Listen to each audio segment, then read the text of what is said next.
Hello दोस्तों, market learner channel पर आप सभी का स्वागत है। इस वीडियो के माध्यम से हम निफ्टी 50 का एनालिसिस करेंगे। सभी टाइम फ्रेम पे एनालिसिस करके सीखिएगा, समझेंगे हमारे लिए क्या लेवल इंपॉर्टेंट है।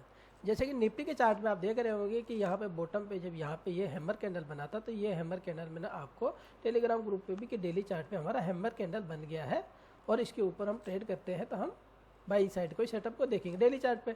जो कि ये तो होने के बाद में मैंने आपको शेयर किया है, लेकिन इसको हम किस तरीके से पहले एंटिसिपेट कर सकते हैं कि यहाँ पे हैमर कैंडल बनेगा या बाइंग आएगा या बुलिश इनगल्फिंग कैंडल बनेगा, यानी कि बुलिश कैंडल बननी है यहाँ पे। तो किस तरीके से हम पहले से क्या एंटिसिपेट कर सकते हैं या पहले से अंदाज़ा लगा सकते हैं कि हम यहाँ पे, हाँ, तो उसका आंसर अगर मिले, आप पूछेंगे तो उसका आंसर मिलेगा वेव एनालिसिस से। वेव एनालिसिस में कैसे मिलेगा, इसको मैं ये 26 तारीख का स्क्रीनशॉट है जो कि मैंने अपने ग्रुप में शेयर किया हुआ था। तो इसमें मैं किस तरीके से एंटिसिपेट कर रहा था, यहाँ से हमारा ये ए बन रहा है, ये बी बन रहा है, सी बन रहा है, ये डी बन रहा है और यहाँ पे कहीं पे ये एंड होएगा। तो यहाँ ये कहाँ पे एंड हुआ, ये वाला पॉइंट जो है अगर हम देखते हैं तो 19,340 के पास में हमारा ये एंड पॉइंट था। 19,340 के पास में हमारा ये एंड पॉइंट था। 19,340 से हमें रिवर्स करना था, यानी कि इसको इंटरनल बेसिस पे, ऐसे नहीं, इसके इंटरनल बेसिस पे स्टडी करके इसका एंड पॉइंट हो रहा था जब यहाँ पे। तो हम क्या स्टडी कर रहे थे कि हमारी बाइंग आएगी तो किस एरिया से आएगी। जब ये वाला स्ट्रक्चर कंप्लीट हो जाएगा, हमारा ये वाला कंप्लीट हो जाएगा, तो इस एरिया से हमारी बाइंग आएगी, जो कि कहाँ तक लेके जाएंगे, जो कि इसमें अपर साइड में ये गैप जो क्रिएट हो रखा, इस गैप को हम फिल कर सकते हैं। ये एंटिसिपेट कर रहे थे। अभी के टाइम पे मार्केट कहाँ पे खड़ा हुआ, अभी के टाइम पे हमारा मार्केट 19,700 के आसपास में यहाँ पे कहीं पे है, ठीक है। तो ये एंटिसिपेशन हमारी पहले से 26 तारीख को मैंने 10:30 बजे ये स्क्रीनशॉट शेयर किया था। तो इसके इंटरनल के बेसिस पे हम ट्रेड प्लान कर रहे थे। तो पूरे दिन मार्केट क्या रहा इस वीक में, साइडवेज रहा। लास्ट वीक से हमारा मंडे से ट्रेंडिंग हुआ अपसाइड के लिए, जो कि वो इसके पीछे का रीजन अगर देखेंगे, आप वेव एनालिसिस समझते हैं, तो ये हमारा एंड पॉइंट हो रहा था। इंटरनल वेव हमारी यहाँ पे एंड हो रही थी, देन हम यहाँ पे आकर के खड़े हो गए हैं, यहाँ पे कहीं पे है, ठीक। तो इसके बेसिस पे हम इंटरनल को किस तरीके से एनालाइज कर रहे थे, उसमें किस तरह का एंटिसिपेशन चल रहा था हमारा। तो यहाँ पे देखेंगे तो आप एसजीएक्स निफ्टी के माध्यम से इसमें जो नंबरिंग कर रखी है, गिफ्ट निफ्टी का फ्यूचर का चार्ट है, ये मेरे ख्याल से 29 सितंबर का है। तो अगर इसमें देखते हैं तो वेव को काउंट करते हैं, नंबरिंग करते हैं, 1 करते हैं, 2 करते हैं, 3 करते हैं, ये 4 बना और 5 ब्लू कलर से जो मार्क किया हुआ, ये वाला 4 5 यहाँ पे बनना चाहिए था। अगर उसके इंटरनल्स को देखते हैं तो हमारे 1 हो गया, 2 हो गया, देन 3 हो गया, 4 हो गया, 5 हो गया, जब मार्केट हमारा यहाँ पे था। ये लगभग 8:42 का ये स्क्रीनशॉट है 29 सितंबर का, जो कि मैं ट्रेन में सफ़र कर रहा था। उस टाइम पे मैंने इसको देखा, एसजीएक्स निफ्टी को जैसे देखा तो मैंने समझा कि मैं ट्रेनिंग ग्रुप वालों के साथ में इसको शेयर करूँ कि क्या पॉसिबिलिटी है हमारे लिए। ये वाला हमारा एक सपोर्ट होने वाला और ये रेजिस्टेंस होने वाला है। तो यहाँ से देखेंगे तो आप हमारे लिए यहाँ से जैसे एसजीएक्स निफ्टी ने हमें संकेत दिया था, तो एसजीएक्स निफ्टी के माध्यम से फिर हमने इसमें ट्रेड प्लान किया था।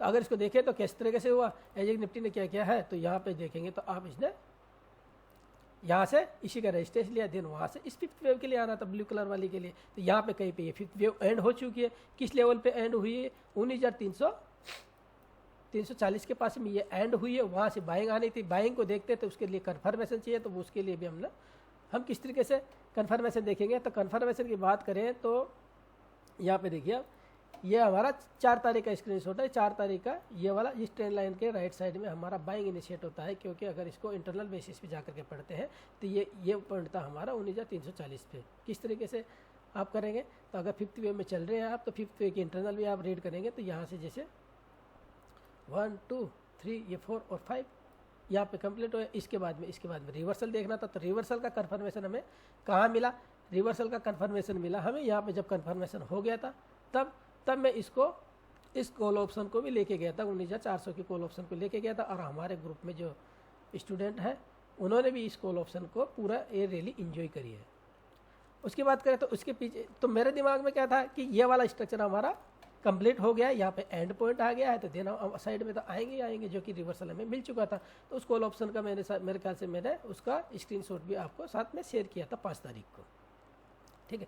ये तो होगी हमारी वेव एनालिसिस में इन चीज़ों का आंसर मिलता है, क्योंकि वेव एनालिसिस अगर हम करते हैं तो वेव एनालिसिस के बेसिस पे हमारा डिसीजन और हमारी एक्यूरेसी ज़्यादा हो जाती है। वेव एनालिसिस जो करते हैं हम, इलीट वेव एनालिसिस, तो इसके पीछे का ये था। अब हमारे लिए क्या लेवल इंपॉर्टेंट है उसकी बात कर लेते हैं। अब आगे के लिए क्या करने वाले हैं, हम किस तरीके से चलेंगे।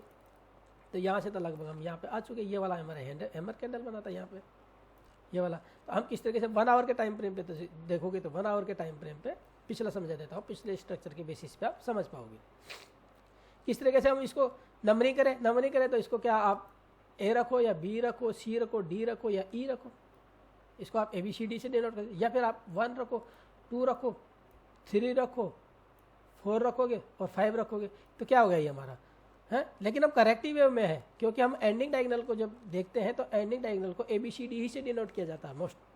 तो ABCD से ही मैंने इसमें डिनोट करके मैंने आपको मेरा जो एंटिसिपेशन जो ये वाला स्क्रीनशॉट के माध्यम से जो था उसकी बात करें तो इस वाला स्क्रीनशॉट के माध्यम से अगर बात करें, ये वाला है कि नहीं, मैं देखता हूँ कौन सा वाला है वो स्क्रीनशॉट, बताता हूँ आपको। इसको मिनिमाइज करते थे। हाँ, तो इस स्क्रीनशॉट को देखेंगे तो मैंने इसमें ABCD ही से डिनोट किया हुआ है, इसमें 1 2 3 4 5 नहीं किया हुआ है। जबकि SGX निफ्टी के स्क्रीनशॉट पे आप जाके देखते हैं तो SGX निफ्टी के स्क्रीनशॉट पे उसमें मैंने नंबरिंग भी कर रखी है, ये वाला देखें तो इसमें नंबरिंग भी कर रखी है। तो आपको इसको कैसे डिनोट करोगे, इसको आप ABCD ही से डिनोट करना चाहिए। नंबरिंग कैसे भी करो आप, लेकिन उसकी अंडरस्टैंडिंग होनी चाहिए आपकी। अब अंडरस्टैंडिंग तो हमारे दिमाग में ये वाला स्ट्रक्चर था, ये वाला स्ट्रक्चर था, तो हम इसके यहाँ पे आ चुके हैं अभी के लिए। तो अब कहाँ तक जाएंगे उसकी बात कर लेते हैं। वापस हम चलते हैं निफ्टी के चार्ट पे। निफ्टी के चार्ट पे आ गए हम। निफ्टी के चार्ट पे देखें तो हमारा ये किस तरह से हो गया, ये हमारा A हो गया, B हो गया, C हो गया, D हो गया और E हो गया। ठीक है, तो यहाँ से हम यहाँ तक आ चुके हैं। तो यहाँ से ये वाले जो वेव है, ये वाली वेव है अपसाइड के लिए 1 आवर पे देखेंगे तो आप 1 आवर के टाइम पे ये पहला ही वेव है, फर्स्ट बना है और एक छोटा सा करेक्शन है क्योंकि जब ट्रेंडिंग मार्केट होता है तो करेक्शन छोटा आता है।